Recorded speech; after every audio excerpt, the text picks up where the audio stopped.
সরকারি চাকরিতে কোটা সংস্কারের দাবিতে উত্তাল রাজধানী ঢাকা সহ গোটা বাংলাদেশ। এই ঘটনা দেশের সীমানা পেরিয়ে পৌঁছে গেছে আন্তর্জাতিক বিভিন্ন গণমাধ্যমে। Reuters, Al Jazeera, Voice of America, ABC News তাদের প্রতিবেদনে জানিয়েছে, কোটা আন্দোলনে বিক্ষোভের সময় সংঘর্ষে জড়ায় পুলিশ, ছাত্রলীগ ও সাধারণ শিক্ষার্থীরা।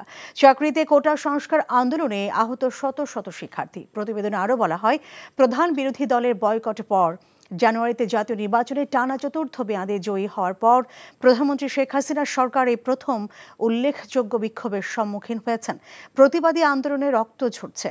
সংবাদ মাধ্যমগুলো বলছে, সরকারি চাকরি নিয়োগে কোনো বৈষম্য যেন না হয়, সেই দাবিতে শিক্ষার্থীরা আন্দোলন করছে।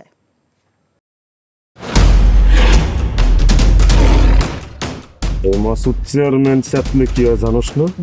এমন মায়ের মারুম কুত্তার মতো খালি সাইড পারবি। তুই যদি আমার বউ আস, তুই হবি রাজরানী আর আমার বউ টুনি বিবি তোর বান্দি। আমার সংসারটা কেন ভাঙতে সময় না? নিজের জামাই আটকা রাখতে পারেন না? কেমন বউ আপনি? কেলেঙ্কারির আর কি বাকি আছে? বদনাম তো শৈলেই লাগছে। আপনার প্রথম বউ কি আত্মহত্যা করছিল নাকি আপনি মারছেন?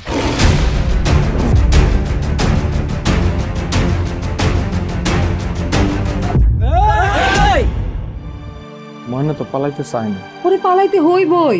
ময়না রে, তুই আমারে মাফ করে দিস। আমারে খাওয়ানোর মধ্যে বিষ মাখায় মেরা ফলাইতে চাচ্ছে। মাইরা একেবারে আম গাছের লগে ঝুলাই দিবেন, যেমনি আপনার বড় বড় মাইরা ঝুলাইছিলেন।